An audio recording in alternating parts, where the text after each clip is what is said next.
Okay, good evening everyone. Thank you for joining us. Hope everyone is staying safe. We'll begin our open session this evening by asking for the approval of the agenda. Any additions or deletions? Any disclosures of interest this evening? We have one, Councilor McGrath with authorization of property write-off. Are there any others? We have no delegations this evening. And so resolution number 16-21, moved by Councilor Stafuric, seconded by Councilor McGrath, that the minutes of the council and committee of the whole meeting held January 19th, 2021 be accepted as circulated. All those in favor? There.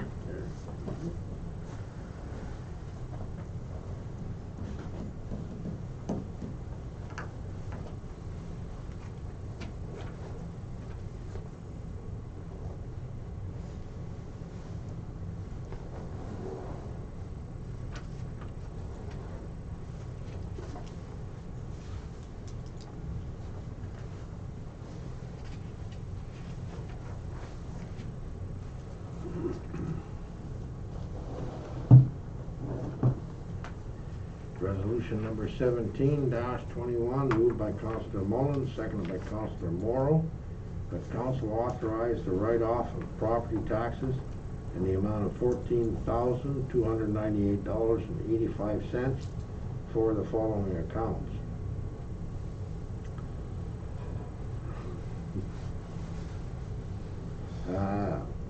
Roll number 585 10000020580, 585 100021250, 585 10000332900, 585 10000020580, 585 100000215 212500, 581 10000306600, 585 10000332900, 585 10000306600,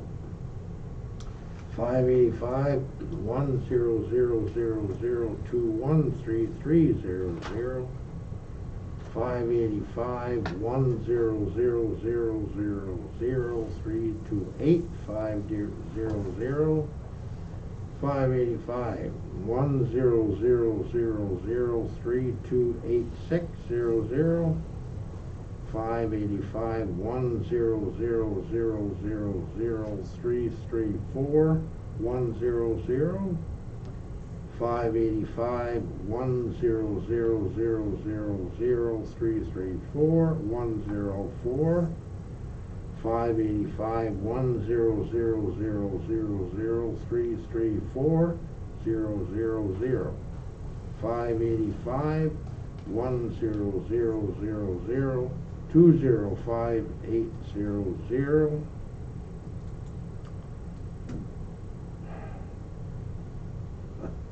that we approve the write-off of these properties in the amount of $14,298.85. All those in favor? Carried, thank you.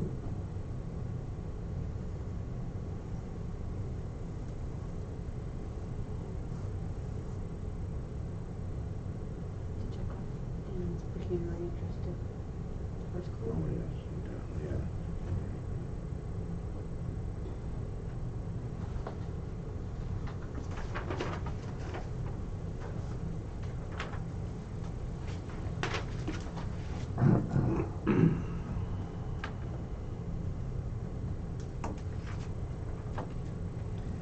Resolution number 18-21, moved by Councillor Stafuric, seconded by Councillor McGrath, that council authorize the write-off of property taxes in the amount of $15,304.18 for the following account: 585-100,001-12500.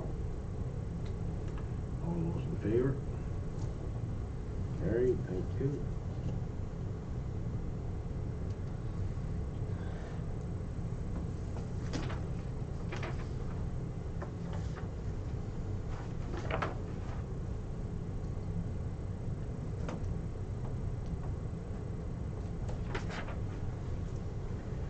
Resolution number 19-21, moved by Councillor Mullins, seconded by Councillor Morrow,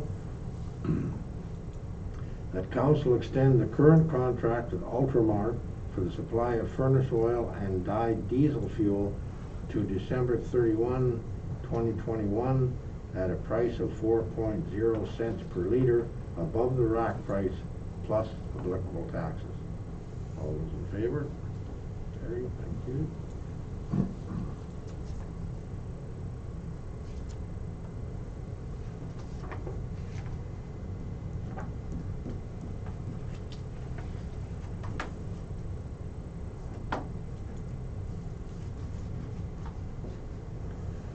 Resolution number 20-21, moved by Councillor McGrath, seconded by Councillor Stafuric, that council authorize the purchase of the 2007 American LaFrance rescue pumper from Fort Garry Fire Trucks Limited in the amount of $100,000, excluding applicable taxes. All those in favor? Carried, thank you.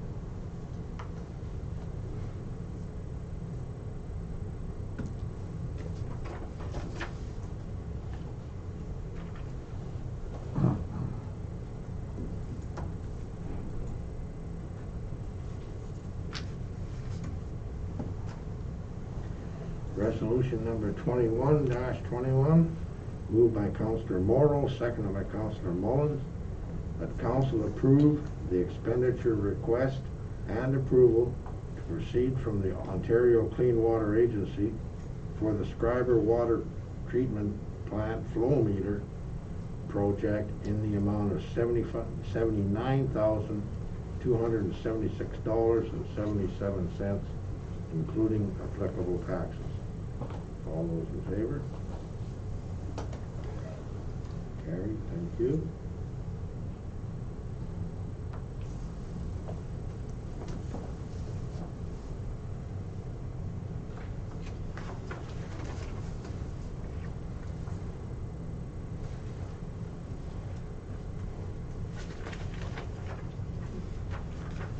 Resolution number 22-21, moved by Councillor Stafuric, seconded by Councillor McGrath, that the council of the Township of Schreiber support the resolution of the municipality of Charlton and Dock requesting the province of Ontario address municipal insurance costs.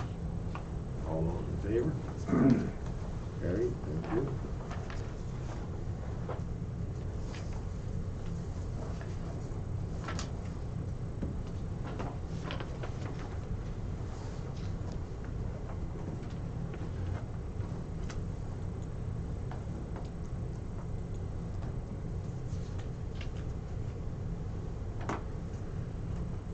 Resolution number 23-21, moved by Councillor McGrath, seconded by Councillor Stafuric, that bank debits paid out of the general bank account in the month of November 2020 in the amount of $38,636.58, and in the month of December 2020 in the amount of $35,233.37 be approved and ratified. All those in favor? Carried, thank you.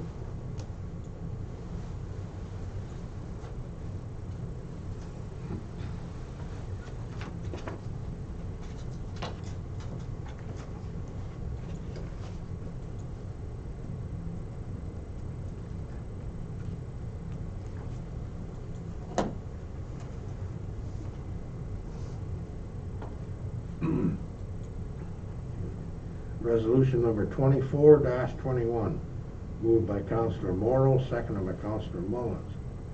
That checks issued on the general bank account in the month of January 2021 excuse me, in the amount of $675,128.11 for general accounts payable be approved and ratified.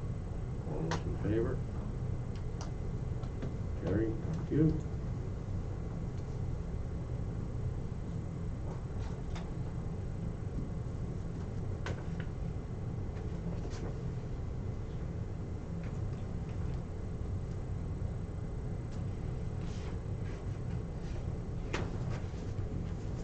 I assume payroll is in addition to that last figure? No, that was separate, I believe, payroll. That would be a separate figure, that's what I'm saying? Yes. Yeah, okay.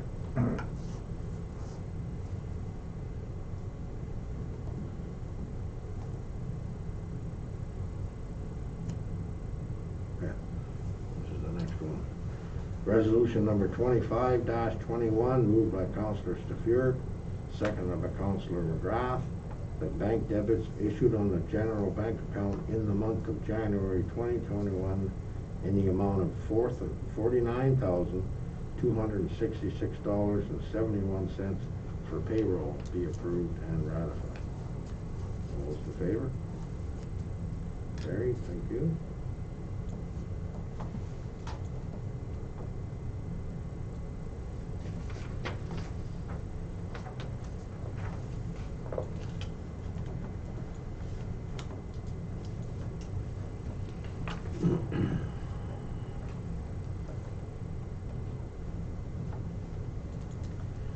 Resolution number 26-21, moved by Councillor Staffier, seconded by Councillor Mullins, that bylaw 2-2021, being a bylaw to constitute and appoint a committee of adjustment in the Township of Schreiber, be given first, second, third, and final reading and enacted. All those in favor? Carried. Thank you.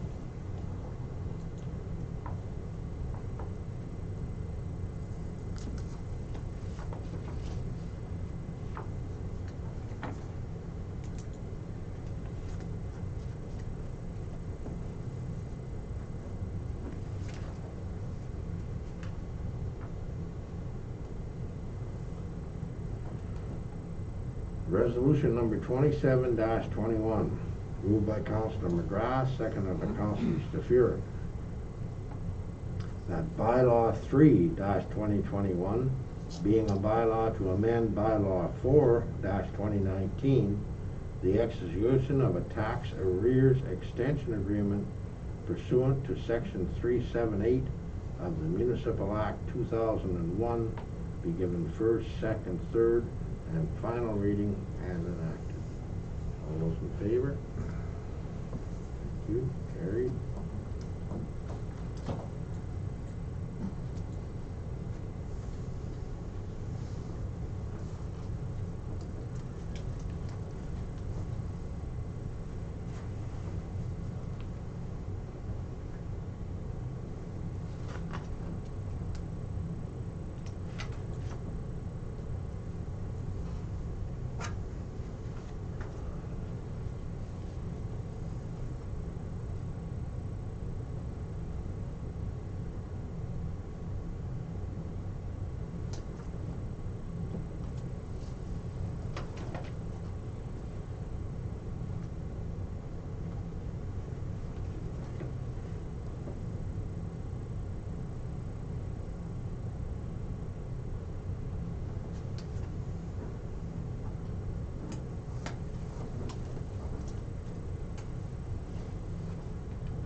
That brings to a close the council portion of this evening's meeting. We'll move into committee of the whole.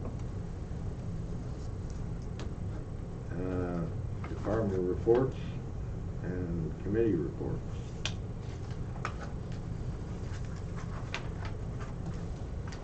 We'll start off with the CAO clerk report, the 2021 asset management plan. Okay, and we have the recommendation to authorize the mayor and myself to accept the proposal forwarded by Public Sector Digest to prepare an asset management plan compliant with Ontario Regulation 588-17 in the amount of $46,900 excluding applicable taxes. You know, originally the township was hoping to get the entire cost for this asset management requirements covered through the FCM's Municipal Asset Management Program. However, they've had really high demand. Again, a lot of municipalities are trying to get compliant by this July 1st deadline. And just a number where we're currently at is way down on the list, and we're expecting to be evaluated probably by November or December, and that's going to be well past the deadline. The way that these grants work, they're not going to cover us for funding after the fact. You know, you can only start spending after you've been approved for the grant. And also there's just the fact that there's no guarantee that we will even get this grant. So we did put aside money in budget this last year for this. It was about 70 grand. What we've done now is we've slimmed down the requirements for a Public Sector Digest to just cover only the base requirements for us to be whatever is just base in order to be compliant by July 1st. And they're going to try to work on this to get this done as soon as possible. And we've used them in the past. They've helped us with our 2013 asset management plan.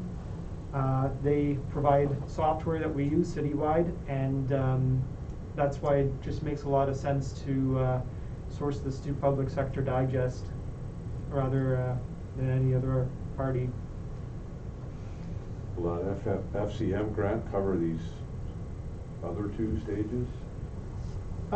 Yes, you know, that's actually a good point there. What we were told is that the grant has enough flexibility to be used to cover the 2023 requirements. So hopefully, you know, we'll be able to use this to cover 2023, and we'll be absolutely ready for it when that regulation's due. Thank you, Nathan. Any other questions? We'll move on to the treasurer report, council expense and remuneration. Any questions on that? Just with the old resolution, everyone is fine to go ahead with that contract, right? Oh, I'm sorry, yes. Yeah, everybody okay to go ahead with that contract for? Yep, I'm good. Yes, sir. All in favor? Thank you very much. Okay, treasurer report, council expense and remuneration report. Any questions on that?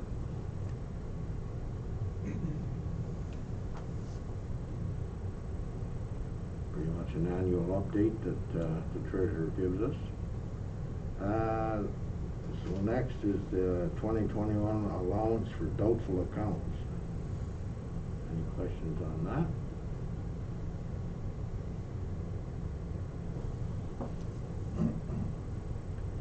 Then number 4, the treasurer report transfers from reserves per budget BL 35-2020. Any questions on that? A number of recommendations here. That council transfer to the library donations and fundraising reserve $2,885, which represents fundraising and donation revenues in 2020. Council transferred to the fire truck reserve $10,000 as budgeted in bylaw 35/2020, that council transferred to the fire equipment reserve $1,000 as budgeted in bylaw 35/2020, and that council transfer from the library donations and fundraising reserve $2,900 as budgeted in bylaw 35/2020. Any objections? Everybody fine with that? Thank you. Next up, Director of Operations report. Status update.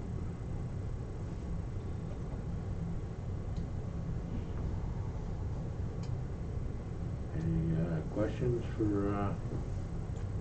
our director here this evening? I have one on staff training. Is this in-house training? Yeah, the trainer can come here to do this. Okay, and this is something that goes on every year? Not every year. We didn't do much training last year because of COVID. Okay, so this is just getting everybody updated. Depending on how things go along, it may get changed for now. I'm getting prices Yeah. to be ready. Okay. That exterior wall up at the rec center, Red, are you gonna get a local price from, I can't remember the guy's name, but he does the masonry work. He did my little thing there on the side of the house. Yes, I tried to get him to do some work for us here on the back steps here, and he doesn't have WSIB clearance and says he's not gonna get it. Okay. Okay. Thanks, Red. Next one up is the Director of Operations report on the snow gate. So I had a number of residents send in emails to administration regarding the snow gate, and promised that we'd look into that. And I know a number of councillors did come and talk with us, so I had the Director of Operations look into this and call neighboring communities that have it in order to get their feedback. The recommendation here from the Director of Operations is that council does not purchase a snow gate at the cost of $15,000. And really, part of that feedback was due to the grader and snowplow clearing snow in different routes. Thus, with this snow gate, the grader would have to clear the entire town for the entire town to have the benefit of the snow gate. Adding the snow gate with graders to the current route would add 4 hours to the grader's route, doubling the time it currently takes to clear snow. Changing routes so that the grader does the whole town will add an additional 8 to 14 hours depending on the severity of the snowstorm. That was part of his feedback. Let Red answer any other questions you have pertaining to this. The film I saw on TV, I guess, it appeared to me the snow gate was on the snowplow, but it has to go on the grader? They're made for the end of the moldboard. They're not designed to be put on a wing. On a Pretty much they're snowplow. made for, you can get them for a loader bucket, Right. but they're pretty much designed just for the moldboards of graders. Okay. And they work well in communities that have spacing, driveways spaced, like where their houses are spaced quite a bit more rural areas. Right. They may work better at that in them places, but for our place, it would not be feasible. Is there one any closer than Ignace at the moment? There's one in Marathon in storage. They got it, used it for a little while, and put it away. Oh, really? I have difference of opinions from management and from the workers down there, so Yeah. I'll just leave it at that. Okay. Any other questions on that then? Thanks, Red. Next one up is loader tires. The recommendation here to purchase 4 Snow Plus radial tires from Fountain Tire for a cost of $9,748.51, including tax. Any questions on that one? Well, I mean, obviously we have to do this. How long is this loader gonna last? Well, that leads me to another question. I have another request for a little bit more work that needs to be done on that machine for $5,500 approximately. We're hoping that we can get maybe 6 months out of it while we make arrangements to purchase a new one. Where would those tires be put on? They were put on at the shop. In our shop, they brought them from Marathon. Okay. So, in the last month, we put over 30 grand into this machine with the last bill, right? The last one was what, 19,000-ish? Yeah, that was. How much do you think it's worth? That was back in the summer. Was that in the summer you did that? Yeah. Oh.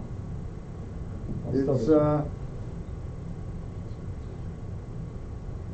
how much we could get for it in the trade-in? Like, are we just losing our shirts? We're not gonna get money back, if No. that's what you're asking. Okay. But if we rent one now for 3 months, it's likely it'll cost about 6,000 or more, and then just get it transported here, it'll cost some. Mhm. But So we're looking at, we just wanna extend the process so we can look into getting one that is safe to operate around the town instead of just buying one in a hurry. so are we looking at buying a new one after that, or leasing, or? We're gonna explore both options. Okay. We're currently discussing that and trying to expedite this as soon as possible, just because, again, of these costs that keep reoccurring for this loader. We certainly, don't want to see any more significant cost to this asset that's very much at the end of its life expectancy. Part of this is to look at all options from leasing to financing. Recently came across some purchasing options where we could get quite a significant deal. We'll have to call and get a quote and see how that works out. But we'll be putting everything on paper and suggesting again the best price to council.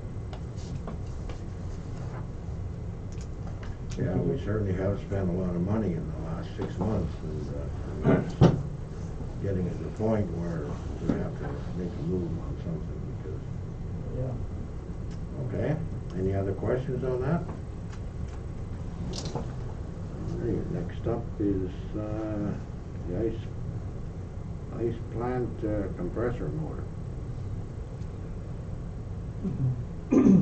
Here you have recommendation from the Director of Operations. The council, the Township of Schreiber approves the hiring of Simcoe Refrigeration to replace the compressor motor, contactor, overload, and new fuses with a shutdown on a shared trip, including all the labor, travel, and truck charges from this past service at $8,498.09, excluding taxes. Of course, there's some options when it comes to the pricing here. If council doesn't want to necessarily shut down with this resolution, pricing is available there to have Simcoe come to do the service without the shutdown. But in order to have the arena properly running again, we'll have to have this work done. So how soon can they get this work done? Red, do you want to answer Well, on that? the shared trip, they were telling me it'd be a week or two, they do a mid-season checkup of everybody else's, well, all the plants that they look after. So within a week or two, and So the this, plant's running right now. If we come out of lockdown and are able to have people use the ice surface, we can make arrangements to get by with less flooding, some dry floods until we get this motor repaired. But they should be able to be here within 2 weeks if we get an okay on whichever option people decide here. so are we okay to make a decision on this when we know what color code we're gonna go into? If that was Tuesday, Yeah. I believe we'll be okay till then to make a decision. I can phone and check with them tomorrow. They're already ordered the parts now, all they need is okay. Yeah, well, it's gotta be fixed one way or the other, but So you're saying it doesn't have to be repaired right away, you can operate without it, Well, we can maintain our ice as long as there's nobody using it. as right long now. as no one's using it. But once we start having people using it, we will not be able to do as many floods as we usually do, just to maintain the ice service. We can make it work for a week or so if we need to, but should get it fixed. It all depends on the announcement on Tuesday. Right. I mean, can we not just tell them, come to repair this, and when you're here, we're either gonna tell you to shut it down or just repair it? Like, do they need to know what they're doing before they come? I think they're a little bit flexible in which option. Yeah, so to no take. matter what, we have to fix this thing. That's right. So you just tell them, come fix this thing. And if we get bad news next week, then it's gonna be, hey, while you're here, can you do that? or tell them not to show up before Tuesday, if that's the way we're gonna do it. Yeah. 'Cause we don't know, like. Yeah, well, we're he gonna said it'd be- be, you said it Yeah, would be there's at least a a week or 2 weeks there's a before week they or 2 show weeks up, away right now. right? Yeah. So, Yeah, so we'll know, No more on Tuesday. we'll know Yeah. which Yeah, way should we're be going fine to Tuesday. give them notification at that point. Right, say, yeah. Okay, so we'll give it another week, right. make a decision. Yeah, but in the meantime, you tell them that we need this repaired. Yeah, they already did that. Yeah, so I mean, They have the parts on order. so, I'm in no matter what. Yeah. Alrighty. Next one up, update on the downtown revitalization project and Schreiber mural. So the tender for the Schreiber Downtown Revitalization Project has been issued as of Friday, February 5th, and it will be closing on Wednesday, March 3rd. First, we attached the whole tender drawings and documents there. We'll take a look. And in terms of the murals project, the CD department has begun advertising for art submissions for the Schreiber Murals project. And email submissions should be sent to info@schreiber.ca by April 30th at 4 p.m. We're aiming to get at least 10 murals representing local Schreiber artwork. We'll be replicating that artwork onto aluminum die bond, so sort of immortalizing the artist's work. And we'll be looking at putting them up around town through various locations in the community.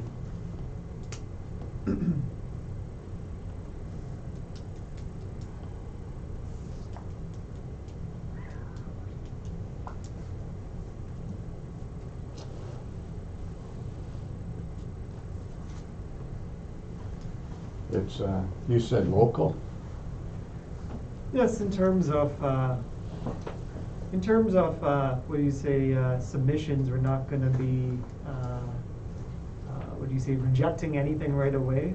I think we're welcoming all the submissions we can. I think when it comes to choosing what we can, that's gonna be next step in this project. Ultimately, there's 10 slots that we can currently fill, so that's a part of it. Well, how do you determine, like, are all these various locations, like, one sign could be much larger than another, or how's that all figure in the homework? The signs are all gonna be 4 feet by 6 feet, so that's kind of the aspect ratio that we've recommended for people's submissions to fall within that. And in terms of locations, what we would be doing is likely putting out a call for interest in the local communities to see which businesses may be interested in doing it. We may reach out to specific businesses in order to do that. Well, you look like you have a question. Who, me? Well, no, it's just that you I thought you came across that it was just open to local artists, where it's not just open to local artists. It's open to, it's a North Shore Yes. project, like Dom said, and Yep. one of the things that we were pushing, or I was really pushing, was it was open to past Absolutely. past Yes, absolutely. Schreiber residents, because there's a heck of a lot of them out there that definitely know how to put a good picture up. Absolutely, that's a good And, point. no, One I of the just didn't want applicants- it to. Right. I just didn't want it to. Yep. It's not just a local. Just it's, local, yep. Yep, one of the applicants we got was indeed someone who used to live here and has since traveled outside, and you know, and that's the thing, is the bottom line is, I think we want to see artwork that really showcases the talent of those who love Schreiber, you know, and love the North Shore, love Lake Superior. So as long as there's that connection to Right. that connection to local, that's what will be important. Right, we had one local resident, they're pretty excited about it. What a great way to give back. Like, they haven't lived here for 35 years, and they thought, what a great way to give back to the community that I still call home. Yep. So, you know,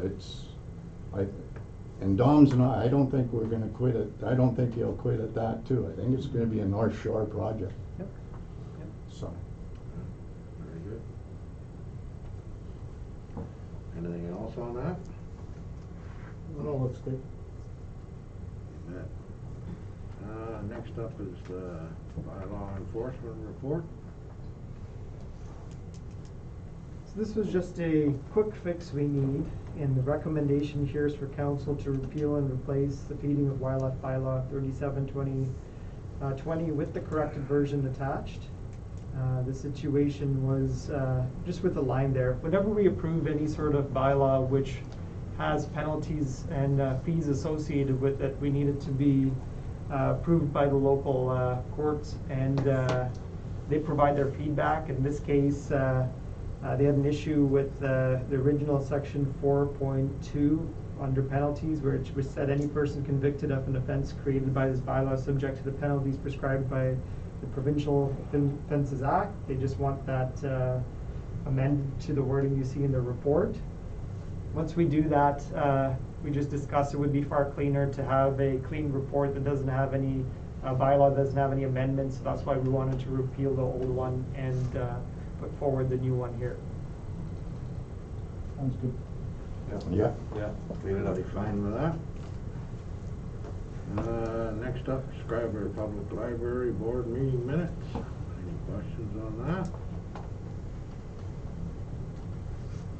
So I just a question on the intern. So that's not open for applications this year?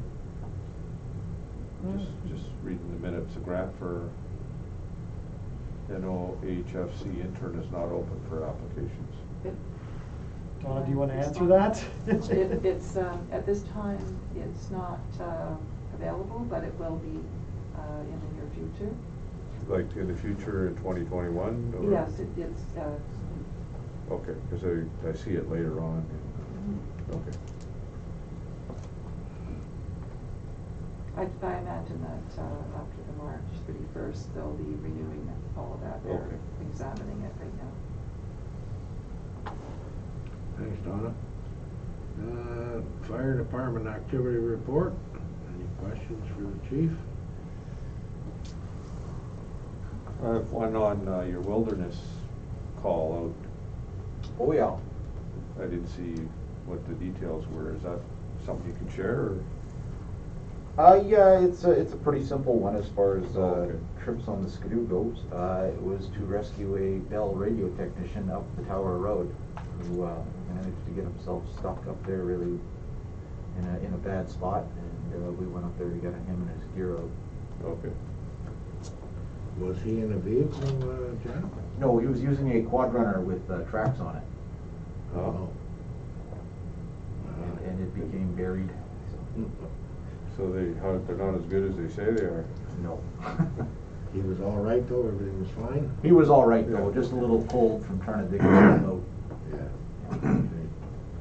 Yeah. I lost my page. Your auto extrication course. Yes. It looks like you're gonna have it at the Rossport dump. Is there any reason for that? Any specific? It was offered to us by the operator who already has 10 cars there, which is great. Terrace Bay, unfortunately, they hauled everything away already. Okay. So we've already got 10 there, plus several at the fire hall waiting to go out. So Perfect. Perfect spot, they're gonna let us do it. Right on, perfect. Very good. Next up, the Rossport report. Chief, would you like to comment on it? Sure, this is just to answer a few questions that came up at the last meeting. So hopefully I've answered those there. I know Nathan and I have been working on the draft of the bylaw and trying to come up with some numbers. We're hoping to have something for you for the next meeting. It is a difficult thing to try to figure out when you're dealing with an unorganized area. So there's not a lot of numbers to go find and crunch. So I spent the weekend out in Rossport there taking an inventory of buildings and occupancies, and we're hoping to have some firm numbers for you coming up at the next meeting. Sounds good. Sounds good. Thank you. Sounds really good. And I think the next one's a pretty important one. Closure of the Ontario Fire College. Chief, would you like to? Yeah, make this some is comments on that, please? this could be a very important one for us. I think you can see the cost breakdown there of what would happen if we had to send a person to a course at a regional training center, which is what the province is suggesting we move to. The really big danger is if you go back 2 years ago, we spent a lot of time lobbying at AMO to get rid of the mandatory certification of firefighters legislation. If they were to bring that back now, it would cost us $50,000 per volunteer to train them fully. So the danger here is that this is a downloading of costs on the municipality as far as operating the fire college goes. They're going to move it to an oversight body, but not a delivery agent. So the danger here is that we would be on the hook for either sending people away to a training center, or that we would have to spend a lot of time with neighboring municipalities coming up with our own training center. So the danger here is that this could drive the costs through the roof. Thinking in communications, there's some resolutions that we'll have to support, and I'd like to put a letter of our own letter in to put a stop to the closing of the fire college. That's crazy. I agree. So what, for instance, Jan, would the city of Thunder Bay be planning to do? Does that The city- affect them or not? It doesn't really affect them. They have their own training center, which they operate themselves for their own full-time staff. Right. They don't There's no potential there for, they don't really teach to outside agencies. Right. Because of the additional liability and just the time. yeah. There is an opportunity to rent that training facility from them. The trouble with doing that is you've got to pay the city, you've got to pay their staff to man it and watch you do everything. And that's that overtime because their guys are full-time. And then you have to have all your volunteers, or at least half of them, able to leave town for a weekend, which makes it pretty difficult to staff a fire department here when they're all in Thunder Bay. So there is talk that the province is going to buy these 2 trailers and continue on with coming out to communities to put on this training. My only comment is they tried that years ago. It did not work. 2 trailers divided by 440 fire departments in the province of Ontario. Well, you can do the math pretty quick and figure out how many weekends a year you're going to see that trailer. So it's, I think that it's not going to work. If Thunder Bay became a regional training center, would that help? It could. I know they have talked to the fire college, and Thunder Bay right now is leaning towards rejecting that offer from the fire college. There were some meetings that I sat in earlier today with the Ontario Association of Fire Chiefs, and it's looking like they want to push on adding some training staff into the Thunder Bay Fire Marshal's office on Mount Dale Avenue, but it doesn't look like they're going to be able to secure the Thunder Bay Training Center. The smaller communities, like, how do they utilize, or how was the Ontario Fire College campus in Gravenhurst utilized? There's a Like the fact that they're closing it, but what Yeah. exactly are they eliminating? I guess that's what I'm saying. what they're eliminating is a very large campus. I think it's 125, over 125 acres, 26, 27 buildings, plus numerous training grounds. There's an upper training ground, you go there, it's a train wreck. And it's 5 or 6 tanker cars smashed up and put on the ground with propane props to make it look like there's been a train accident. For instance, last 2 years ago, we loaded up a couple trucks, we drove down there with the foam trailers, and I put 6 of us through that course down there. So what we're losing is that training area. Right. You know, I can talk about a train wreck on a Tuesday night all I want, but Yeah. I can't simulate that anywhere in town, having 6 wrecked tank cars on the ground and lighting them on fire. I get you, yeah. So for every course they offer, there is a That's- training area like that, That's one sample of what. what you would lose. Right. And there's similar examples for all courses. There's houses they've lit on fire that simulate a house fire. You have to go in and determine what caused the fire. Yeah, yeah. And, you know, you just can't simulate that. And that facility was basically just one of a kind in Ontario? In Ontario, yeah. And They do have little training centers, like that are run by private colleges or groups of municipalities, where they might have a hose tower or a burn tower, but nothing of the scale that is located at Gravenhurst. Stupid. So I guess we have to do some lobbying on behalf of the township and other townships. Get together and certainly try and curtail this decision, if at all possible. Thank you for that, Chief. Thanks, Dan. OPP quarterly reports.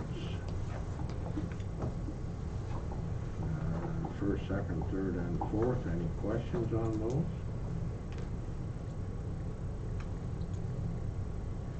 Next up, we have the Aqua reports.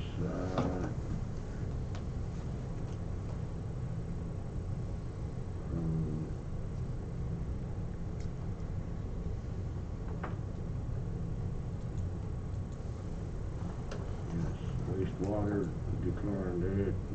dechlorinization quarterly reports, wastewater monthly report. Are there any questions on any of those?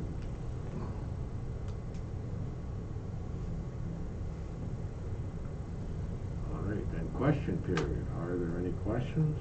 Have we had any online? No? And we'll go into communications. Anything you would like to touch on?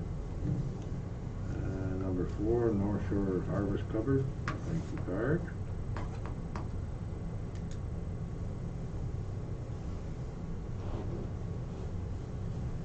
Now we get into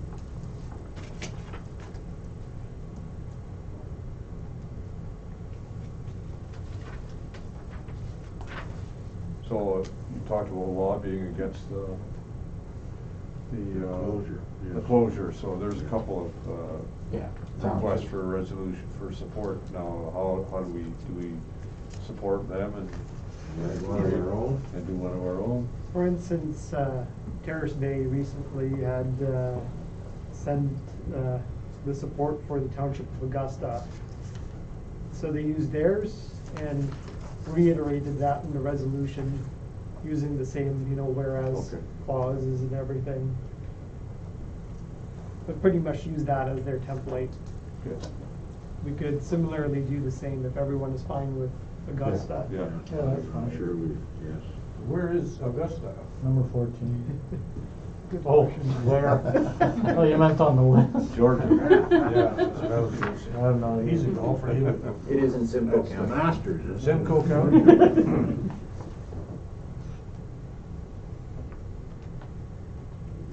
Okay, so now we're at, COVID-19 provincial emergency declaration. Right, so we're waiting to figure out what color we're gonna be in come Tuesday. And part of the main question here is how comfortable council feels with essentially reopening everything according to the restrictions at a specific color level. What are your thoughts on that? Prior to going into the lockdown, we had reopened everything. We had reopened Raider Fitness Center. We were having our aerobics restarted. Quilting room was planned to reopen. So what are your thoughts come Tuesday? Are we ready to reopen things to the level specified in the color level that we ultimately find out we're in? Why not? Yeah, Yeah. I would agree with that. As long as the color code, allows us to do that, I certainly, I guess we have no choice, let's go ahead and do it. So what are the possibilities Tuesday exactly, Could be a million yet, Doug. They're gonna, it could go south in Thunder Bay before now and then, and they might not reopen our section at all, but we have to, you have to wait and see, unfortunately. I don't think we will be in the gray. Mhm. So that means certain things can open Right. under red and orange. Actually, they're saying 25% can open in the gray as long as the order of the lockdown is removed.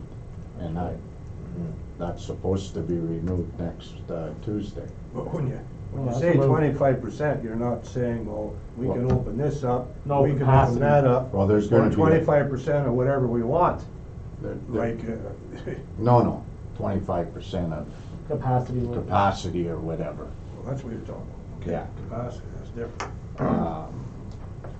Yeah, we kinda gotta wait to see what the color is, but yeah, I'm all for doing what we can under the color. Yeah. When things were open and got reopened there, what was their percentage number at that time? On certain things, for sure, yeah. You can, on some depend what color it is, Or a you can only particular, have just- 25% people in restaurants, 50% people in restaurants, capacity. Indoors and outdoors, there was certain amounts Yeah. there. Or a particular number of people can be in this. And that's kinda what the color code's all about. We have all the plans in place. I think you're ready to go. Exactly. They're all well written and Pretty they're much, done. yes. We just need to find out for sure what we Fingers can crossed. do, and Yep. if everybody's in agreement, if we can open certain things, let's go ahead and do it. Yeah. I mean, number one thing for us to reopen was just getting those waivers and getting plans in place, and you're right, all of that is already done. Yeah, So, we're good to go. Yeah. let's do it. Okay, yeah, we can do it, and hopefully that'll be the end of it. All righty, we'll move on to other business, the preliminary budget.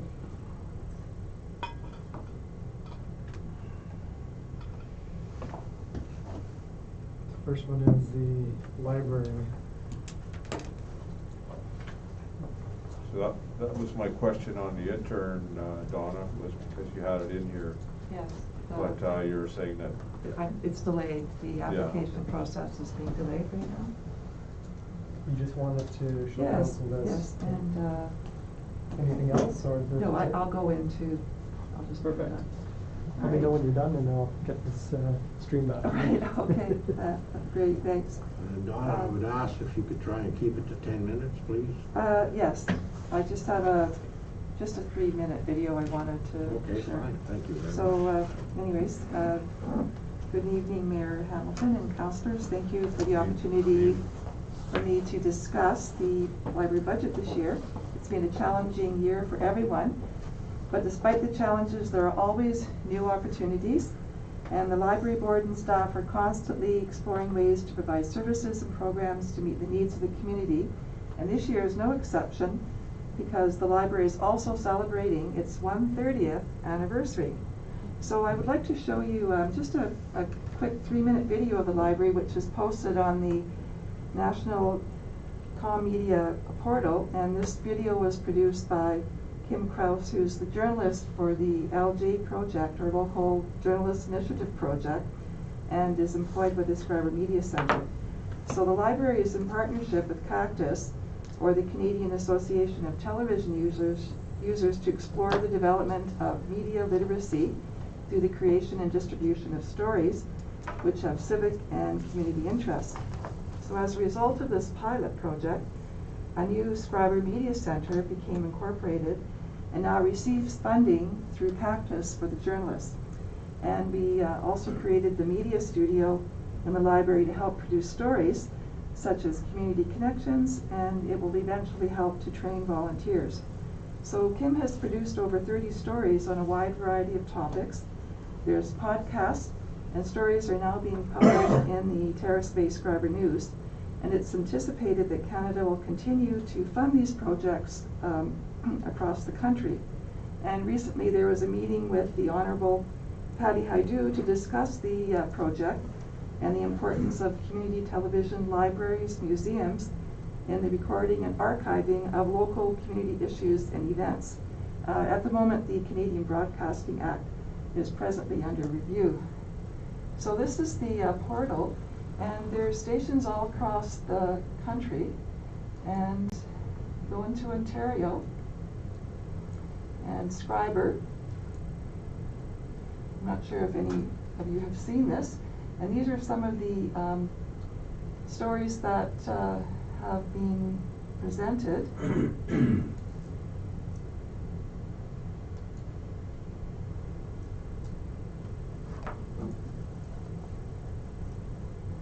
I just wanted to show you this one here. This library reopens.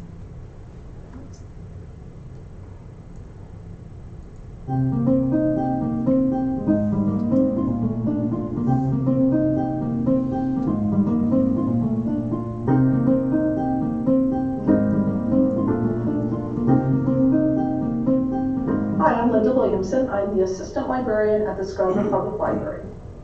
Until recently, the library had been closed because of the COVID pandemic. Since the government has lifted restrictions and we have moved on to phase 3, the library is now opened. This allows us to have 3 people in the building at one time.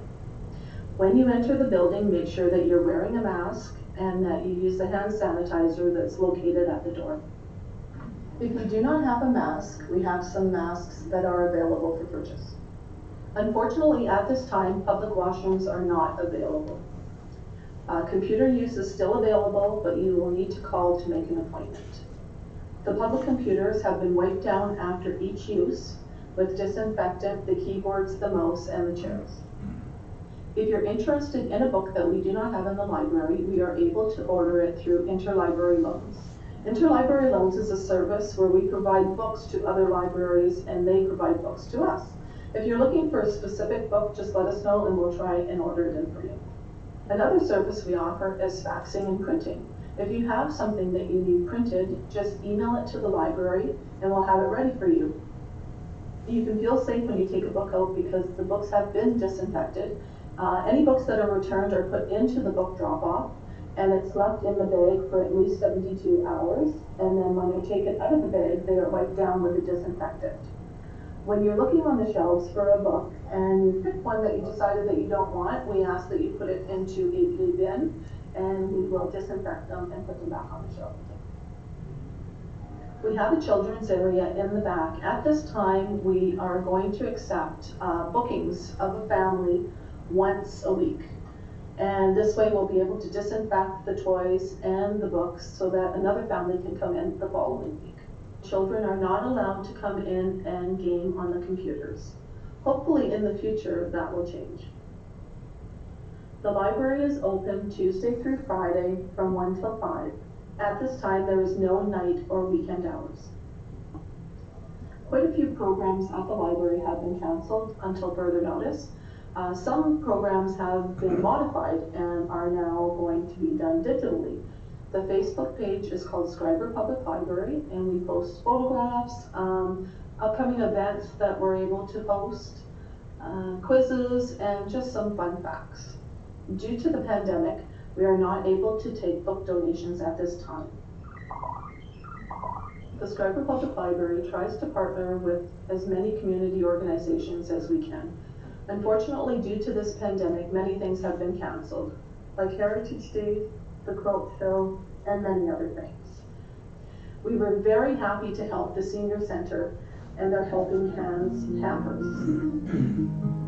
The Schreiber Public Library is dedicated to protecting our community's health.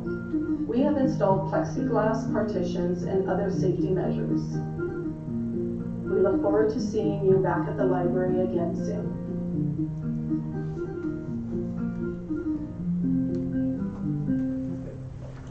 Okay. I just wanted to share that with you because this was done last year, but here we are again, and it kind of feels a little bit like that Groundhog movie, you know. It is repeating itself again. So I just wanted to also talk a little bit about our statistics. Of course, they've declined in the areas of circulation, our visits, of course, our programming, fundraising events, and the total annualized use dropped by about 19%. And the interesting thing is that we've noticed an increase in patrons from 533 to 639, and there were over 1 million views on Facebook last year through our library website, our Facebook. We've developed new programs and partnerships such as our curbside service, children's book bags, reading programs, craft kits, Zoom book club, garden meetings, Facebook activities, and contests. And of course, we partnered with the Senior Center to help with grants, with their grant programs, seed distribution, the expansion of boxes in the community garden, and of course the Good Cheer bags where the library donated books. We also received $7,000 from United Way to loan 12 iPads to people who are isolated due to lack of technology in our community. And we're also going to be loaning out iPads for the New Horizons for Seniors project this year. And we recently received $8,000 grant from the Thunder Bay Community Foundation Emergency Fund to distribute about 200 family activity bags. And these are going to include books, DVDs, crafts, kits from Science North. And this is an opportunity to help local businesses, supporting them through having them print us bags, provide snacks, and a local artist will provide online art and craft sessions. So we've really worked hard at trying to come up with new ideas to work with the community and provide services, despite the fact that we have all these challenges to deal with. So as far as our budget is concerned, we're asking for an increase to cover additional audit costs and WSIB costs, and other staff costs have been absorbed into the budget as travel and conference costs have decreased. And we're also, the board is making a request to council to assist with benefit costs for an NOHF intern this fall.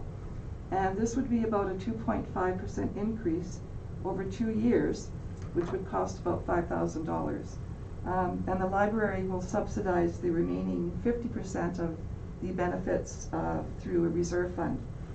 So the library has had several interns over the years, And they're always a great benefit to help with projects such as digitizing the archives, library backlog, reaccreditation, and marketing, which is ongoing. And so the library is continuing to evolve and be innovative and meeting the new challenges ahead for our community. So, do you have any questions?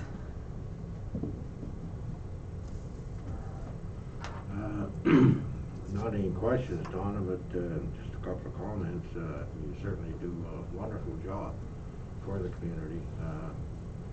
Only good things I've ever heard about the library and the programs, and just keep up the good work. Thank you very much for your Thank you. efforts. Thanks, Donna. Thank you, Donna. Okay. Is that within 10 minutes? Yeah. Thank you. I guess next up is council appointments for, We still have the. oh, I'm sorry, Fire department. fire department. Yeah. Alrighty.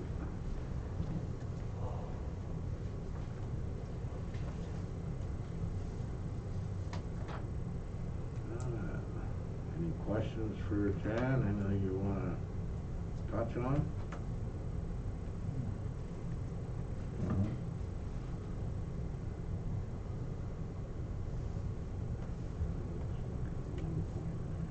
Increase.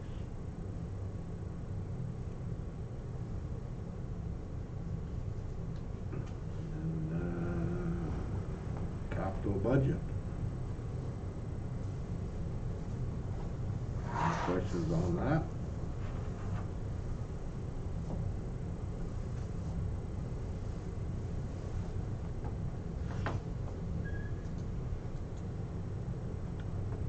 Alrighty, then I guess we can go into council appointments.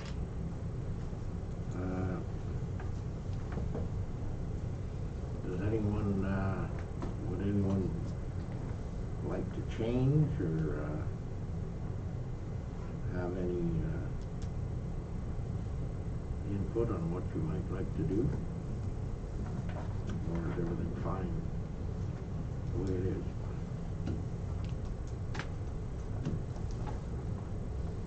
I'm good. Everything I'm okay? good. Good. Okay, thank you very much. The appointments will be the same for 2021? Yes. Number 3, the virtual 2021 AGM and conference. The email. So it looks like the date would be August 15th to 18th.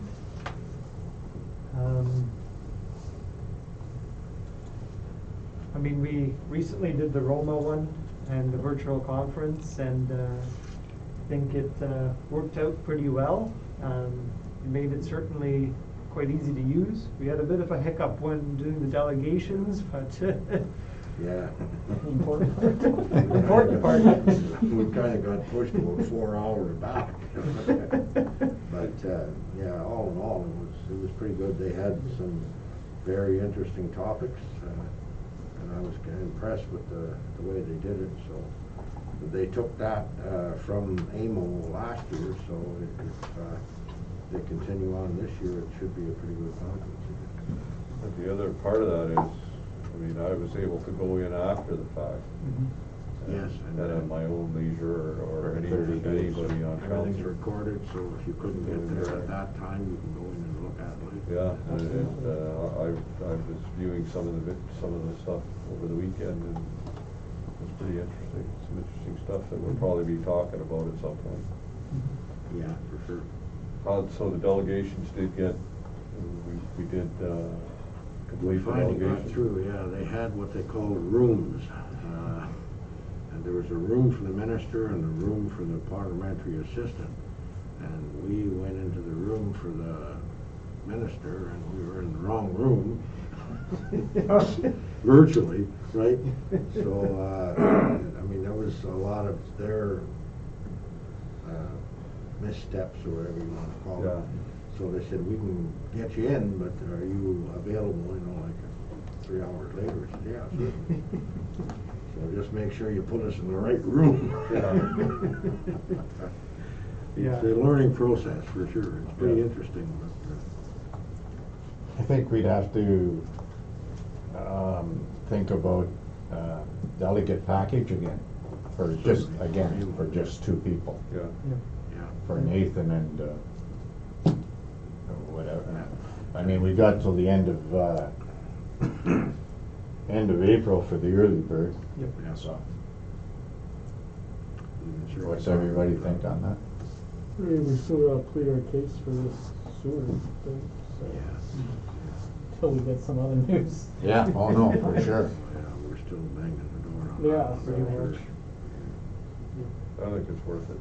And I'm sure if we get some help there will definitely be something else we need to lobby for. Yeah. Yeah. Oh, no, even, And FCM, Even like Dan said, you can go on there and, that broadband was really interesting. Yeah, in terms of lobbying, we're still trying to lobby everyone. Certainly, I'm sending out emails, calling them, keeping this thing, anybody who will listen. Well. So, Okay, next up is the Aqua Financial Plan Draft. Nathan, you have, well, the main thing here is, the main outcome, if you look into it, is that, the pricing that we have for water is not keeping up with the amortization. And this was a similar thing also in 2013 when that asset management plan was done. It's, then in that case, the taxes were not keeping up with the amortization of our capital assets. So it's a similar story here. And of course, you know, we're stuck in the situation where in order to be competitive, we want to keep our rates low, but at the same time, we have this major costs for the replacement of these assets, and eventually they do fail. I mean, what tends to fill the gap for us is government grants, and that's what we try to pursue in order to make that gap smaller. But that's essentially what the financial plan here is summarizing.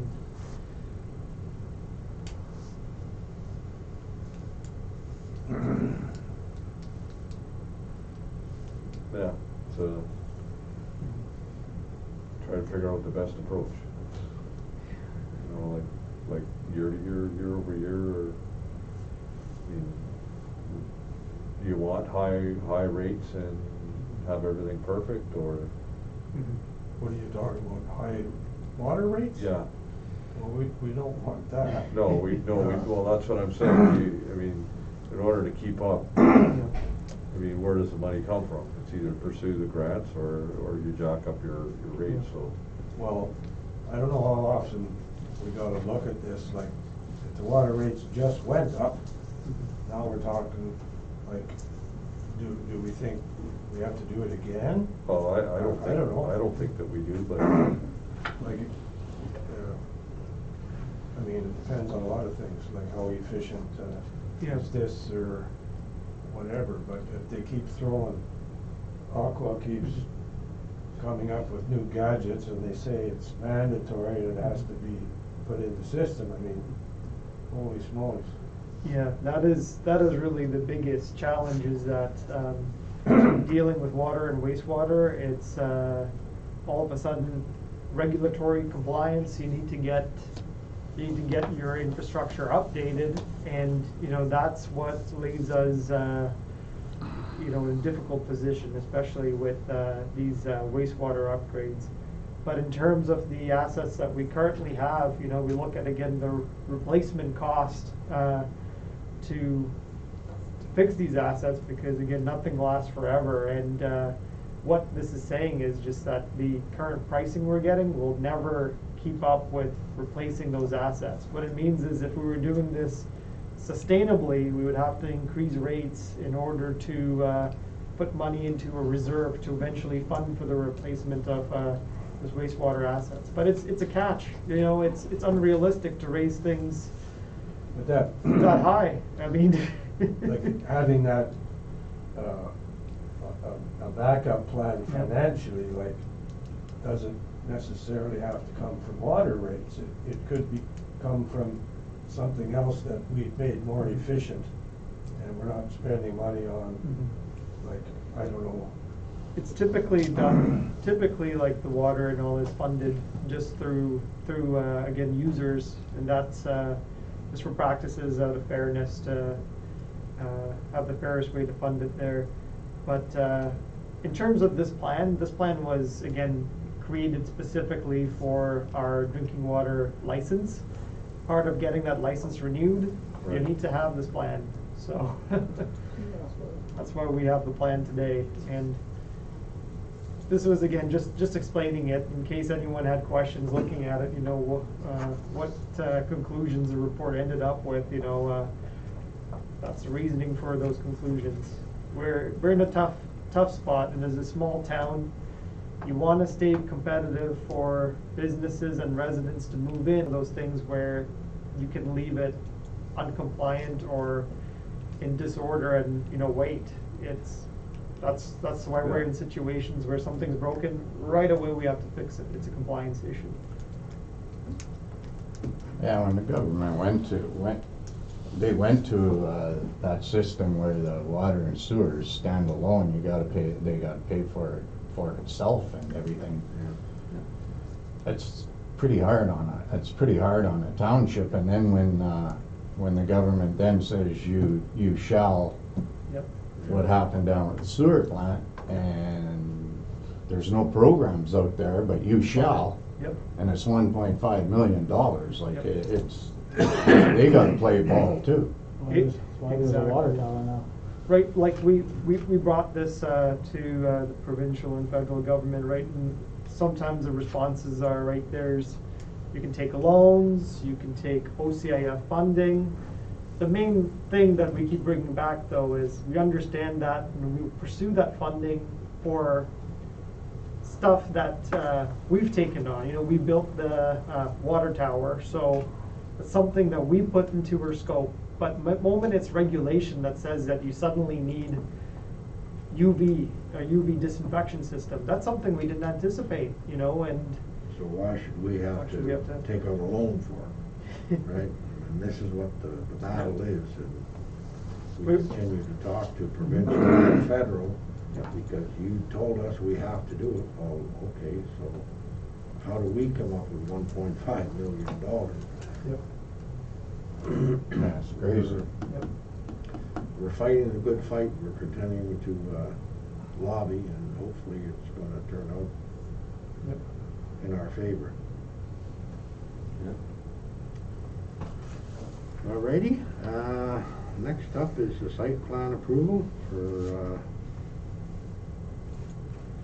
Right. the lot and plan. So, the site plan here, the recommendation is that the council of the Township of Schreiber accept the application for site plan approval.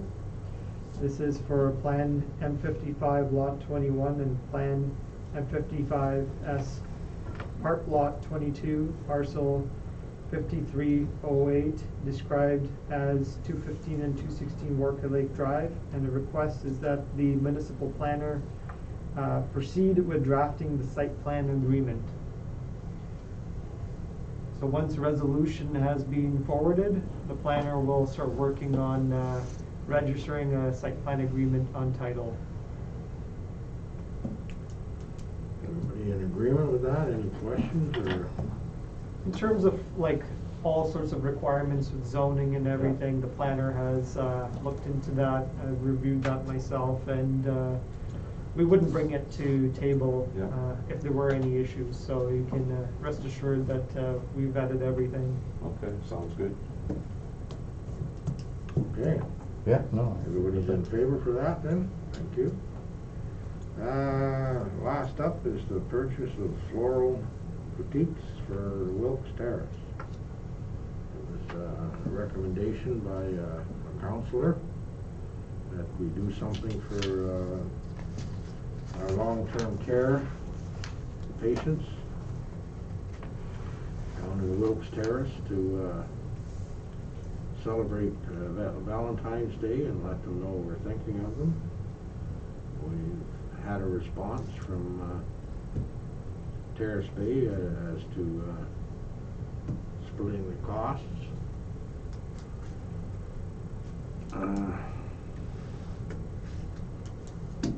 Well, that's a good move.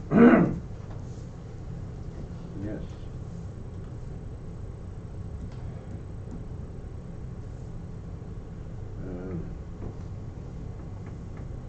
I just have that one question on It's just a couple of names. do not support individual bouquets for individual residents. I don't understand that myself. Right, so they're talking to put altogether 4 bouquets that will be put into general areas as opposed to individual rooms. Right, right. 2 will go to the stations there and 2 will be in the common areas for the rooms. So the original idea was to put flowers in every room? Yes. Yep. Okay.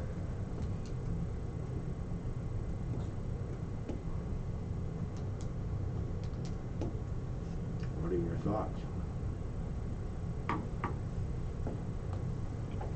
Good deal. Well, I would say if they're willing to split the cost on supplying flowers in certain areas, I'm okay with that. I think it's a good idea. Should be anywhere between $100 to $200. The original plan was to just do something for the long-term care Right. residents. Right. And then we thought about it, and then Terrace Bay came back with this, so Yeah. we're not gonna get into splitting diamonds or anything. Yeah. Right.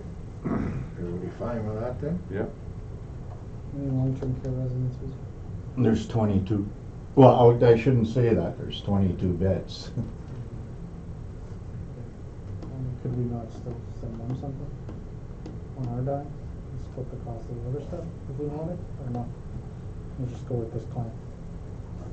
I'm confused as to where the plan originated from. Originally, we wanted to send a bouquet to every long-term care resident. Why don't we just still do that? And just Well, tell them that we're you thinking. want- So then we would end up paying for all of that. Terrace Bay has Just a the- different idea here. Well, you could still split the cost of these 4 things with Terrace Bay, but then Right, but we'll if that was your continue on. original plan, I don't know why you wouldn't Terrace Bay still does do not it. support that, Dave. Well, Well, they then don't who cares? have- They don't pay for it. They don't have to, I guess. They can still pay half for this, Well, definitely. and then could we not, And we'll continue if that was on. your original plan, if that's what you wanna do, I think it's a great idea, and why not still do it? I like, we talked about it, and they've gone, like everybody's gone through a lot, but they're the long-term care residents, and a lot of them have meant a lot to Schreiber, and actually a lot to the whole North Shore. And we just thought it would be a nice gesture. Like, a lot of them have been in lockdown, they haven't even seen their families, and just a great gesture for the town. It's gonna be at, what, an extra $200, if that, or a little bit more, for each sending room? individually, on top It's of whatever about- it is. It's about $50 to $80 per bouquet. Probably a minimum of 15, you're not gonna get much For 50 is not gonna be much, eh? So I'd say around $80 is, Even if you went at 50, you're looking at probably over $1,000 for. would be, I mean, you do the math, right, 50 times 22. So it's much more significant than 4 bouquets, you're looking at 22 bouquets. Something you wanna do. I'm still fine with it Yeah, I myself. was gonna say, How many common rooms in the hospital? That's the entire hospital? No, that's just the long-term care, Yeah, long-term. That's 4 bouquets versus 22 bouquets. I'd say as a rough estimate, you're looking at 1,500 to 2,000. Of course, we'd have to get a quote. I don't know if you'll get better pricing. Another thing is also That's quite a lot to get on short notice for the date that we want. So we'd have to let them know as soon as possible tomorrow and see what they'd be realistically able to get for the date we want it on.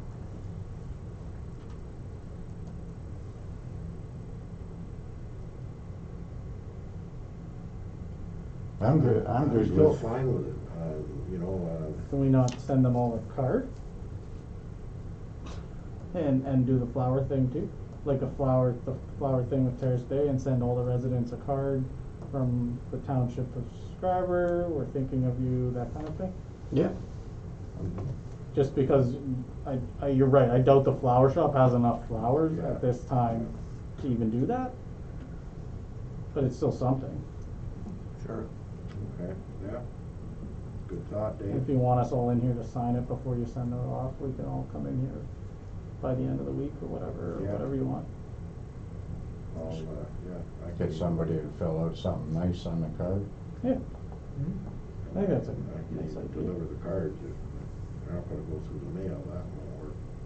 Well, I think you'd have to give them to somebody, because like they'll still be, everything's still under lockdown. Oh, yeah, and we can get them down there one way or another. Yeah. Yeah. Logistics should definitely work for that. Yeah, I think that's Everybody easy. fine with that then? Yeah. Sounds good. Sure. Good idea, Dave. Get my class to make them if you Go I for got it. it. want. Yeah. There you go. Okay, then, I guess we're into, adjournment. Who did I find out? 28. There we go. Resolution number 28-21. Moved by Councillor Stefurek, seconded by Councillor Morrow, that the meeting now adjourn at 8:30 p.m. All those in favor? Carried, thank you.